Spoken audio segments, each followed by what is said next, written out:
Bonjour, bienvenue au Bleuet pour cette nouvelle rencontre avec Daniel Naon, qui a publié aux éditions Parole successivement Le réchauffement climatique commence sous nos pieds et par ailleurs un récit, Dernière lettre à Irène. Je signale que cette rencontre a lieu dans le cadre de l'opération On lirait le Sud, organisée par les libraires du Sud, une association qui réunit la plupart des librairies de la région Sud. Cette opération vise à mettre en avant les maisons d'édition de la région. Ces deux livres sont publiés aux éditions Parole, que nous connaissons bien au Bleuet. Nous sommes heureux aujourd'hui de recevoir un des auteurs de cette maison d'édition, Daniel Naon, pour donc une présentation et un échange autour de ses ouvrages. Bonjour Daniel. Bonjour. Le premier ouvrage que j'évoquais il y a quelques instants, Le réchauffement climatique commence sous nos pieds, est un ouvrage que l'on peut donc qualifier d'écologie. Je dirais plus de scientifique, de la science des écosystèmes, voilà, pour être plus précis, pour pas qu'il y ait une ambiguïté entre le terme politique et le terme scientifique. C'est essentiellement basé sur des études scientifiques.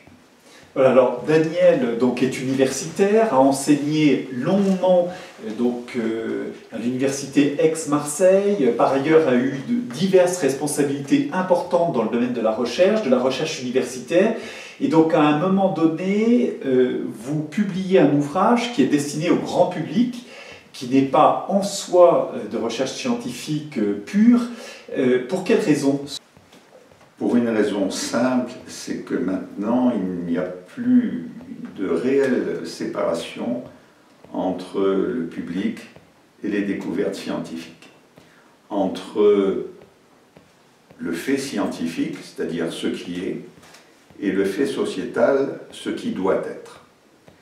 Et il y a tellement d'ambiguïté encore entre le citoyen et le scientifique qu'il faut progressivement expliquer ce que fait la science, pourquoi elle le fait et à quoi cela va servir pour la société. Je crois qu'il est excessivement important que les scientifiques, maintenant, se rendent compte qu'il y a une exigence communautaire et qu'on doit avoir, tous les scientifiques sont emmenés finalement à une responsabilité, une éthique de responsabilité vis-à-vis du citoyen. Et c'est la raison pour laquelle j'écris maintenant des livres grand public sans déborder de ce que la science apporte, c'est-à-dire sans inventer, sans aller au-delà de ce que la science nous apporte. Parlons par exemple du réchauffement climatique, puisqu'il en est question. Personne n'aurait réalisé à quoi était dû le réchauffement climatique si celui-ci n'avait pas été informé, travaillé par les scientifiques. C'est eux qui ont fait cette découverte et qui est prise maintenant à pleine main par le public. Chaque découverte scientifique doit servir au public, mais aussi aux politiques. Et le politique est au milieu du gué là-dedans, c'est-à-dire il a des décisions à prendre qui ne sont pas faciles, mais qui à terme ne dépendent que de lui comme décision. Et si l'homme politique ne prend pas ces décisions, ou s'il les prend seul, sans s'inspirer à la fois de la recherche scientifique et des réactions du public, il aura, je pense, des carrières politiques raccourcies d'une part, et il ne jouera pas le rôle moderne qu'un homme politique doit jouer aujourd'hui. Il se crée des circuits parallèles, et ces circuits parallèles vont se servir de la donnée scientifique pour la déformer et pour en faire un moyen d'accès à quelque chose, en particulier d'accès à un nouveau parti ou d'accès à un nouveau pouvoir. Il est très important de rester sur les faits scientifiques. Il est important parce que le scientifique a une certaine rigueur. Ça ne veut pas dire que ce qu'il trouve aujourd'hui ne sera pas une vieille lune demain, mais il y a toujours ce doute qui existe.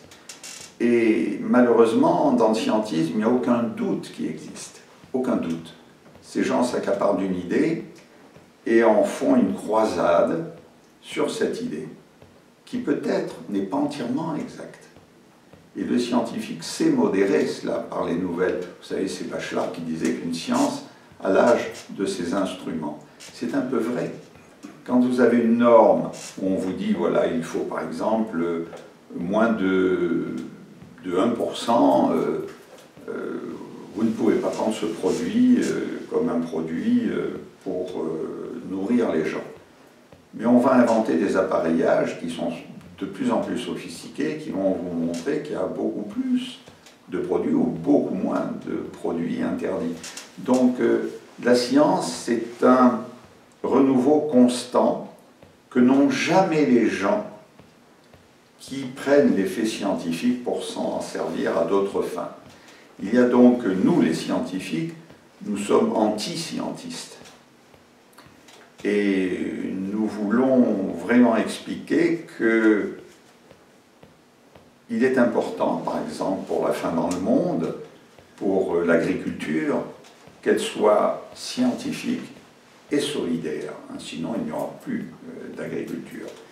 Les deux à la fois, mais avant tout scientifique. Elle doit reposer sur des faits scientifiques. Et aujourd'hui, les exemples sont très très nombreux de gens qui déforment et qui cassent le bras à la science ou qui tordent le bras pour aller dans leur sens. Au point que cet amour pour le public, cet amour pour les médias, fait que même certains scientifiques sont en train de tourner et obéissent à cette nouvelle loi qui est de plaire aux médias ou de plaire au public. Obama a dit on doit écouter les scientifiques dans un discours, on doit écouter ce qu'ils ont à nous dire en dehors de toute vision politique, en dehors de tout paradigme, mais on doit les écouter même si ce qu'ils nous disent ne nous plaît pas, surtout si ce qu'ils nous disent ne nous plaît pas.